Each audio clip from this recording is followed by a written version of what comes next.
Durant son premier siècle, la psychanalyse a écrit la formule de la rétroaction que la cybernétique appelait feedback. La psychanalyse y avait ajouté la parole.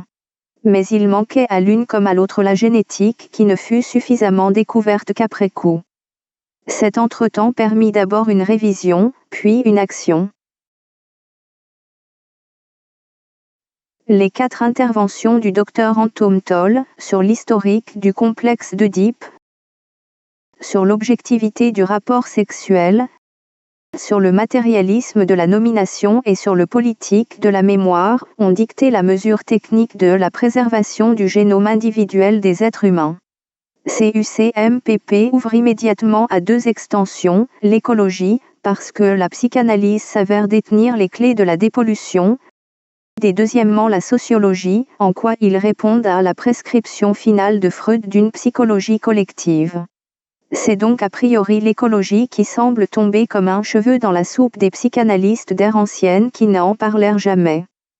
Généralement c'est une question sur laquelle ils ont dormi en rêvant de pulsions de mort. Mais l'industrie du code dénonce cette propagande. Elle incite à revenir y voir. Relocalisant Freud dans son époque, sa passion l'amenait certainement à suivre de près son confrère en Allemagne qui y avait fait connaître les théories de Charles Darwin. Ernst Haeckel, qui avait également développé une théorie des origines de l'homme, allait ultérieurement être reconnu comme père fondateur de l'écologie dont il avait créé le terme en 1866. Haeckel fait partie de géants de cette époque aujourd'hui oubliée. Mais il y a un point de vue que la psychanalyse nous a forcés à prendre.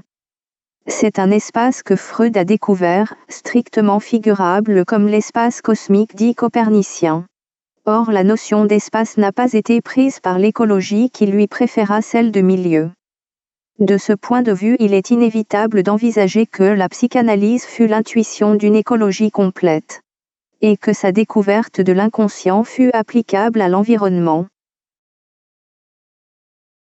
En 1904 au sommet de sa gloire, Haeckel est au Congrès international des libres penseurs, sacré antipape par 2 milliers de personnes à Rome, où il attache une couronne de laurier devant le mémorial de Giordano Bruno. C'est le même mois de septembre où Freud passe brièvement à Rome pour se rendre à Athènes où il témoigne du plus important symptôme de sa découverte. Il le relatera à travers une fameuse lettre sur l'imaginaire et la réalité qu'il appelle un trouble de la mémoire sur l'Acropole.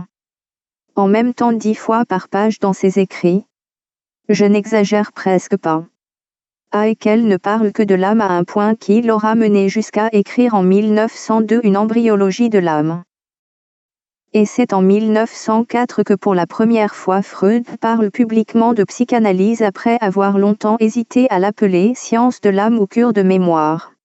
Il est certain que cette âme qu'il appela psyché connotait la découverte de Haeckel, qui allait désigner l'espèce par sa niche et sa fonction écologique. Le lien de la psychanalyse à l'écologie est essentiel, c'est un lien d'essence qui force à confronter l'environnement et l'inconscient. L'écologie n'est donc pas le poil frileux de la psychanalyse mais sa tignasse qui cache son visage.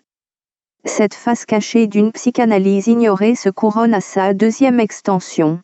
Au fantasme de la parole y correspond l'unité cybernétique de mémoire de personnes physiques qui coiffe l'écologie. D'où ces unités, par leur vertu sociologique déploient la psychanalyse dans les 2 domaines ouverts par Freud au psychisme. La psychologie biologique et la psychologie collective. Témoin de la vitalité de la psychanalyse, l'écologie compte pour une 6e intervention d'Anton Toll qui précède celle de la cybernétique.